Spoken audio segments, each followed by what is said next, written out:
Greetings all you cinema sins and Sams and game theories of YouTube. This is the Red Carpet Detective.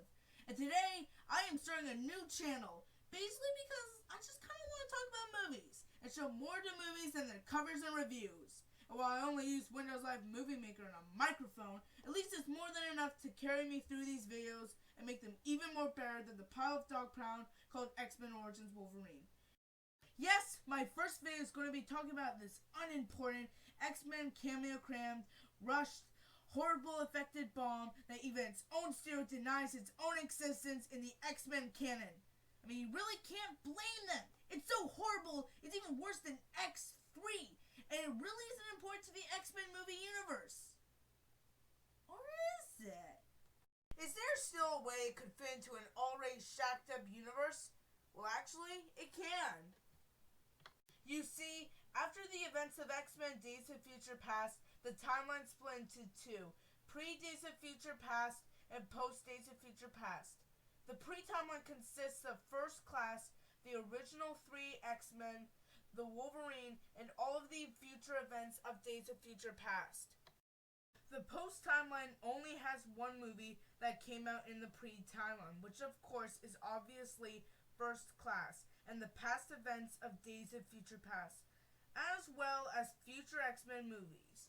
So what I am theorizing about is that the events of Days of Future Past accidentally created X-Men Origins Wolverine. At first, it sounds impossible, and really, I couldn't blame you, but do keep in mind that both movies at some point take place in the 70s, and both movies feature a version of Wolverine with bone claws. Obviously, this theory extends more than just references. It also continues Mystique's story arc from Days of Future Past. What was it again? Yes.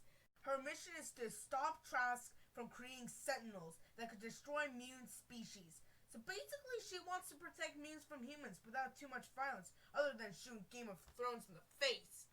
However, when her plan backfires, she goes into hiding, and the very last scene in the movie tells us that she's impersonating Stryker and is taking hold of Wolverine. Yes, that's right, movie critics. Stryker from X-Men Origins Wolverine is actually Mystique in disguise. But why would she do that, you ask? Well, this leads me to the next point of my theory. In X-Men Origins Wolverine, we see that Stryker has assembled a Strike Force team with Wolverine in order to find adamantium. After this, he uses the Weapon X program with Logan in order to use his claws, but to get him metal claws? I don't know, man. This movie is filled with plot holes. Unfortunately, Wolverine escapes, and Stryker uses Sabretooth to capture some mutants that he can jam-pack powers into Deadpool! With no mouth or fourth wall breaks. But as we see, Stryker already has mutants to use, so what gives? Well, knowing that Mystique is disguised as Stryker, this means that she has a lot of mutants at her disposal. Thus, I theorize that her plan was to use what she learned from Eric and Charles, but 99% Eric, to convince the mutants that they should take action and wipe out all humans. Once they are convinced and are agreeing on her views of humans, she will then secretly free each of them and use Weapon 13 as a leader to her brotherhood to remove all human life on Earth and start a new revolution of mutant species. Unfortunately though, darn old Wolverine stops her plan by freeing all the mutants and killing fake Deadpool so that he can become real Deadpool. Remember, this is because Wolverine thinks he is fighting Stryker, who is really actually Mystique in disguise.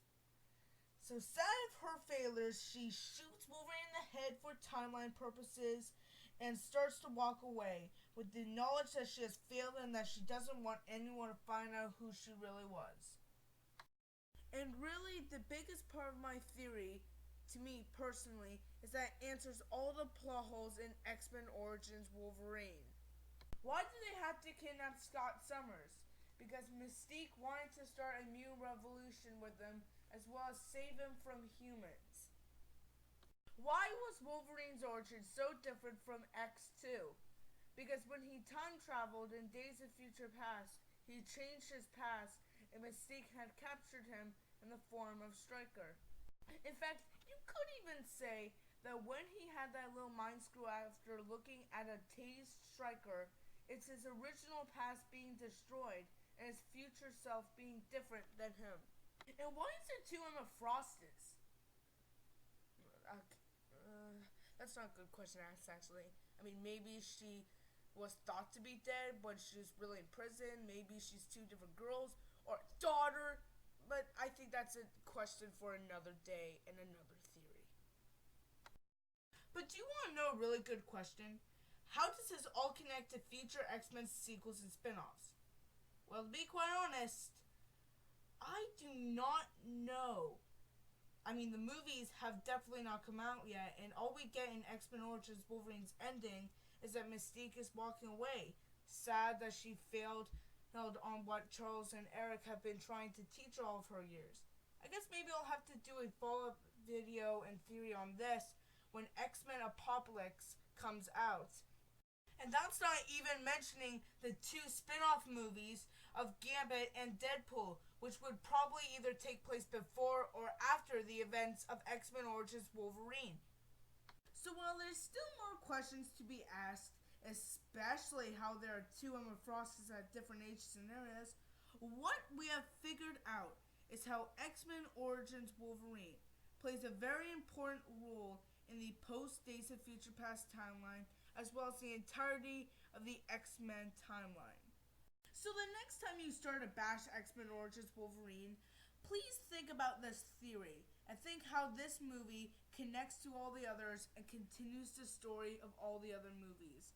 Some people will disagree with me, but I think people should have the freedom to either agree or disagree with my views. Just not the freedom to not go a year without calling your mom. This theory has been solved. Thank you guys so much for watching this video. This is my first video on YouTube, and if you like this video, please subscribe and like it. It really benefits for me, and stay tuned for more theories from the Red Carpet Detective. In the meantime, I'm signing out.